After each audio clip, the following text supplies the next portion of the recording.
পাঁপড় এইভাবে জলে চুবিয়ে তারপরে কোনো রেসিপি বানিয়েছেন? আজকে একটা দুর্দান্ত রেসিপি বানাবো। চলুন তাহলে শুরু করি। এখানে আমি ৩-৪ চামচ পরিমাণ রিফাইন তেল নিয়ে নিয়েছি আর ১ চামচ পরিমাণ বাটার। এটা যখন মেল্ট হয়ে আসবে তারপরে আমি কিছুটা পরিমাণ নারকেল কুচিয়ে নিয়েছি, সেটাকে দিয়ে দিলাম। নারকেলটা একটু ভাজাভাজি করে নিয়ে তারপরে একটুখানি গাজর গ্রেট করে রেখেছিলাম, সে গাজর কুচিটাও দিয়ে দিয়েছি।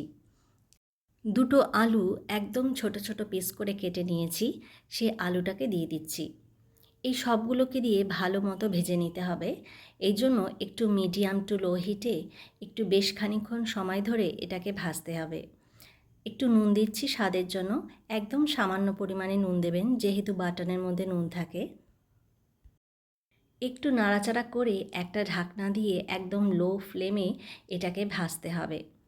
অনেকক্ষণ সময়ের পরে ঢাকনাটা খুলে দেখুন আলুটা ভালো মতো সেদ্ধ হয়ে গেছে, আর এটাকে একটু নাড়াচাড়া করে একটুখানি ভেজে নিচ্ছি। এর মধ্যে ১ চামচ পরিমাণে আমি অরিগ্যানো দিচ্ছি। অরিগ্যানোটার ফ্লেভারটা খুব ভালো লাগে। তারপরে ১ চামচ পরিমাণ রেড চিলি পাউডার আর হাফ চামচ পরিমাণ গোলমরিচের গুঁড়ো দিয়ে দিচ্ছি, আর হাফ চামচ পরিমাণ মিক্সড হার্বস। সবগুলোকে একসাথে ভালো করে মিক্স করে নেব। বাচ্চাদের এই ফ্লেভারগুলো খুব ভালো লাগে। সবগুলো মিক্স করার পরে একটু নাটস দিয়ে দিচ্ছি, বাদাম। বাদামটা কিন্তু কাঁচা না, এটা সল্টেড। সবগুলোকে আবারও একটু ভালো মতো মিশিয়ে নেব।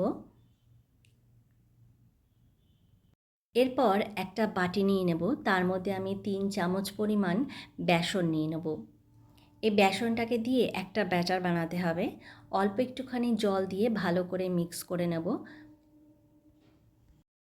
ব্যাটারটা খুব বেশি পাতলাও হবে না, আবার খুব বেশি ঘনও হবে না। এরপর এটাকে একটা সাইড করে রেখে দেব। এবার আমি কতগুলো পাঁপড় নিয়ে নেব। পাঁপড়টাকে আমি জল দিয়ে ভালো করে ভিজিয়ে নেব। এবার এটাকে এপিট ওপিট করে ভালো করে ভিজিয়ে নিয়ে একটা শুকনো জায়গায় রাখবো। এবার আমি যে মিক্সচারটা বানিয়েছি সেটাকে এর উপরে দিয়ে দেব। খুব বেশি পরিমাণে দেব না, অল্প করে দিতে হবে। তারপর এর উপরে আমি একটুখানি চিজ দিয়ে দেব, একটা চিজের স্লাইস। এরপরে পাঁপড়ের একটা সাইড ফোল্ড করে দেব আর ওপারটাও দিয়ে দেবো, দিয়ে পুরোটাকে ভালো করে ফোল্ড করে দিতে হবে। আর যে বেসনের ব্যাটারটা বানিয়ে রেখেছিলাম সেই বেসনের ব্যাটারটাকে দিয়ে এর মধ্যে ভালো করে আটকে দিতে হবে যাতে করে বেরিয়ে না আসে। এই একইভাবে আবারও পাঁপড়টাকে ধুয়ে নিয়ে আমি এর মধ্যে যে মিক্সচারটা বানিয়েছিলাম সেই মিক্সচারটা দিয়ে আর ওপর দিয়ে একটা চিজের স্লাইস দিয়ে দেব। এইভাবে সবগুলোকে ভালো করে ফিল করে নেব। বেসনের ব্যাটারটা দিয়ে লাগালে এটা ভালো মতো এঁটে থাকবে আর সহজে খুলবে না। এভাবে সবগুলোকে বানিয়ে নিয়েছি। এবার ওভেনে আমি কড়াই বসিয়ে দিয়েছি। কড়াইয়ের মধ্যে বেশ খানিকটা পরিমাণ তেল দিতে হবে। এটাকে আমি এবার ডুবো তেলে ভাজবো।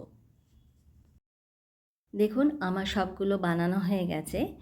এবার কড়াইটা গরম হয়ে গেছে, এখানে অনেকটা পরিমাণ তেল দিয়ে দিয়েছি। তেলটা কিন্তু ভালো মতো গরম হয়ে এলেই তারপরে এই বেসনের ব্যাটারের মধ্যে ডুবিয়ে ডুবিয়ে এটাকে ফ্রাই করে নিতে হবে। মিডিয়াম টু লো হিটে একের পর এক এটাকে ভেজে তুলে নিলেই আমাদের তৈরি হয়ে যাবে আজকের মজাদার একদম ক্রিস্পি কুরকুরে একটা রেসিপি। বাচ্চাদের তো বটেই, বড়দের এটা খেতে খুবই ভালো লাগবে। আর খুব ঝটপট আর কম সময়ের মধ্যে এটা তৈরি করা যায়, আর খেতে কিন্তু একদম অসাধারণ। কম সময়ের মধ্যে এটা তৈরি করা যায়। বাচ্চাদেরকে টিফিনে আপনারা দিতে পারেন, তারা খেতে খুব ভালোবাসবে। রেসিপিটা কীরকম হয়েছে অবশ্যই কমেন্ট করে জানাবেন। আবারও নতুন নতুন রেসিপি নিয়ে আপনাদের সামনে হাজির হয়ে যাব। আজকের মতো এখানেই বিদায় নিচ্ছি। সবাই ভালো থাকবেন। Tata, bye bye and take care.